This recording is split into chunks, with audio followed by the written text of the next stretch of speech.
إذن مرة أخرى إلى الأمام تلعب رونالدو في الجهة اليسرى يلعبها، انطلاقا من كارفاخال إلى الأمام تلعب، ومحاولة سريعة من نصري بيل يلعبها عرضية إذن، ومحاولة جول جول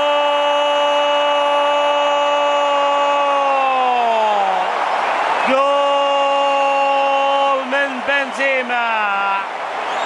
الجول الأول يأتي من كريم بنزيما، ونهاية رائعة، نهاية جيدة.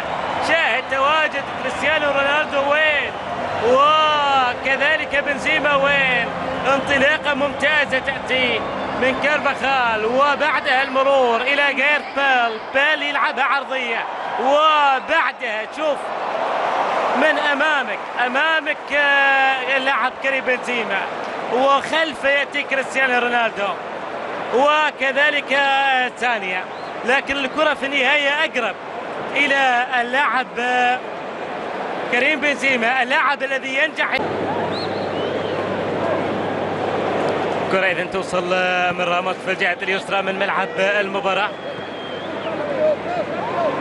سيلو لعبها إذن، هو الانطلاقة إلى الأمام، خطيرة جول جول جول جول جول، لكن الهدف ماذا؟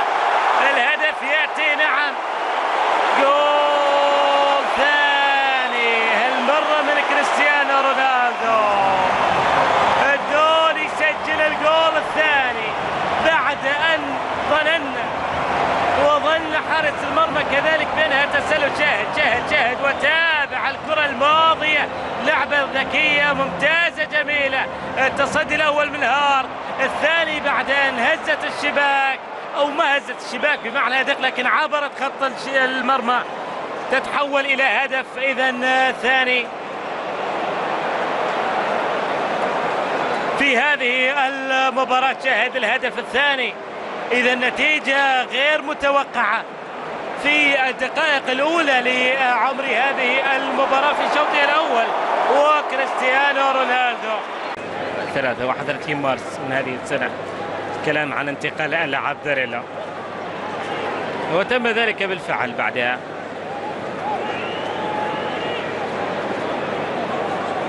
ركلة الزاوية إذن تلعب من ريال مدريد، من إسكو، رأسية، جول.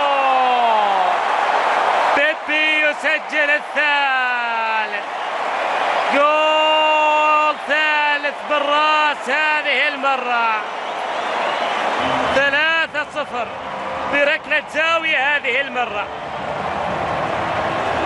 الجول الثالث لصالح ريال مدريد، 3 لاعبين مختلفين. إسكو في البداية نفذ ركلة الزاوية، والرأسية بعد ذلك من خلالها يأتي الهدف الثالث على يسار حارس المرمى. شاهد من جديد الرأسية الماضية على يسار حارس المرمى، من خلالها الهدف الثالث قد أتى. ثلاثية بيضاء إذا لصالح ريال مدريد، تعني الكثير حقيقة. هنا محاولة إذن تلعب من توريه في الجهة اليسرى من ملعب المباراة. كرة إذن إلى الأمام تلعب، ومحاولة سريعة كذلك بالنسبة لستيرلينج، وفي لمسة يد على راموس. الحكم أخيرا يستمع للاعب ستيرلينج ويحتسب ركلة جزاء على ما يبدو. ركلة جزاء إذن تحتسب. شاهد من جديد رحيم ستيرلينج مع راموس في اللقطة الماضية، واضحة لكن خارج منطقة الجزاء. شاهد بوضوح من هذه الزاوية، لا والله واضحة، لمسة يد واضحة، لكن هل هي داخل الخط أو خارج الخط؟ الكرة من الزاوية الأخيرة اللي شاهدناها كانت داخل الخط. إذا الحديث الحكم الرابع مع رافائيل بينيتس، يقول الكرة لمست يده خارج الصندوق، لكن الآن ركلة جزاء في الوقت إذا بدل الضايع الذي انتهى. الحكم يحتسب ركلة جزاء، نفس عنده عليه اختبار الآن. يا توري ركلة الجزاء تلعب، جول أول لصالح المان سيتي، جول أمل، جول يعطيهم التفكير في الشوط الثاني. هدف إذن عن طريق اللاعب يا توري. شاهد من جديد ماذا حدث في هذه اللقطة، وهنا لمسة اليد اللي كانت، نعم لمسة يد موجودة، لكن السؤال هل كانت داخل منطقة جزاء ولا خارجها؟ هذا هو التساؤل اللي كان مطروح. الوقت طبعا الأصلي انتهى والوقت بدل. في الأسبوع القادم ستكون البطولة اللي بتكون في الصين.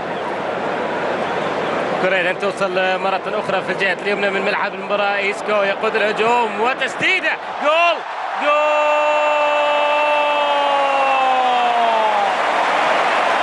جول رابع لصالح ريال مدريد. الرابع يسجل لريال مدريد. شاهد الكرة من البداية كانت رمية تماس، لاحظ المرور من إيسكو ونقله للكرة بعد ذلك، والاستئناف يأتي ويأتي الهدف من جانب اللاعبي تشيرشيف في اللقطة الماضية، من خلالها يأتي هدف المباراة الرابع. 4 أهداف إذن، ودينيس تشيرشيف ينجح من تسجيل الهدف الرابع.